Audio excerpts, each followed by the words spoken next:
is Goodnight Stories for Rebel Girls. Hello, and welcome to Goodnight Stories for Rebel Girls, the interview. I'm Taya Dix, and I'm talking to Freida Pinto, who brought us the story of Noor Inayat Khan, a princess who became a spy. If you haven't listened to that episode, now is a great time to go back and listen.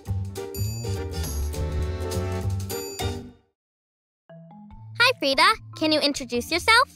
My name is Freida Pinto, and I am an actress, I produce, and I also identify as an activist. And I'm so excited to be on your podcast.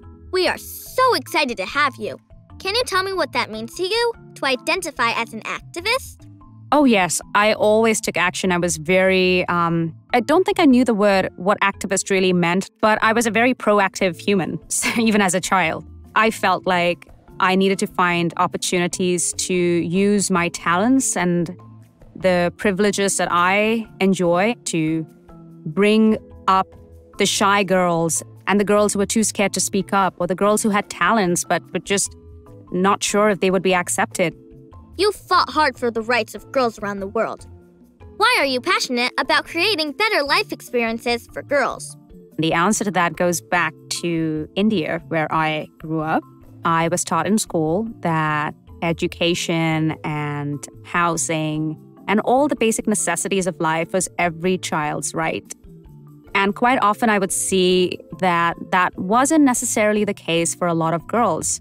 So this one day I was on my way to my mom's school, and there was this girl at the stoplight. It seemed like she was forced to beg for money. She came to the auto rickshaw where my mom and I were sitting, and I asked her what her name was, and she said her name was Pinky. So I turned and I asked my mother, so why is it that Pinky's not in school and I get the opportunity to go to school?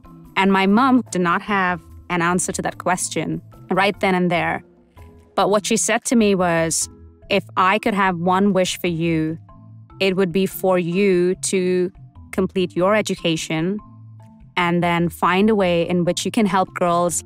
Okay, Freida, if you had to give your younger self some advice, what would it be? If I had to give my younger self advice, what I have realized now as a 35-year-old woman is that the person I am and the way I am is enough. And I don't need to shape myself to pander to someone else's ideas of who I should be.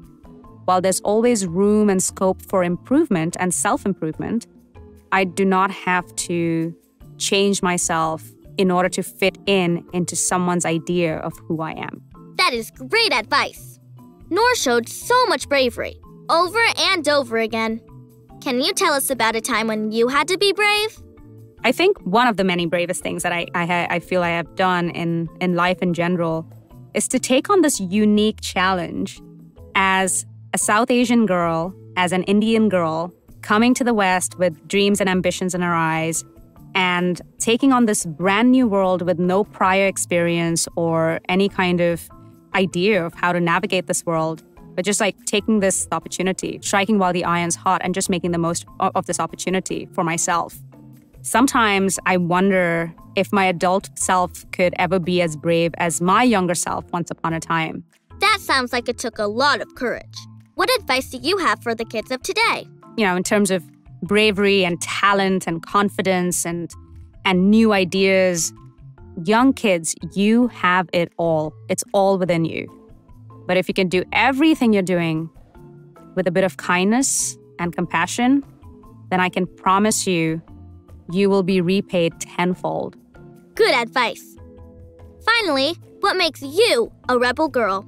I think what makes me a rebel girl is I am not afraid to claim that title. A lot of young girls and a lot of older women as well make excuses sometimes when it comes to claiming and owning their full power and their full potential. And they sometimes make themselves small, again, in order to fit in. And now like I said, as a 35-year-old woman, I completely claim my power.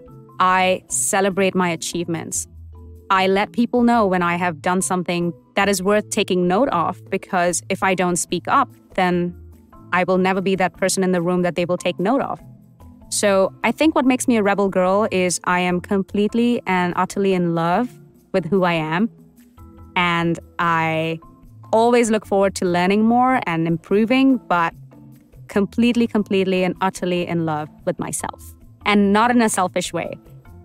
Thank you, Freida.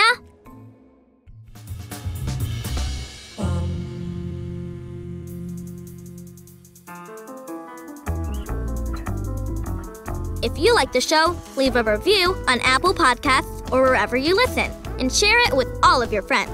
Thanks for listening, and stay rebel.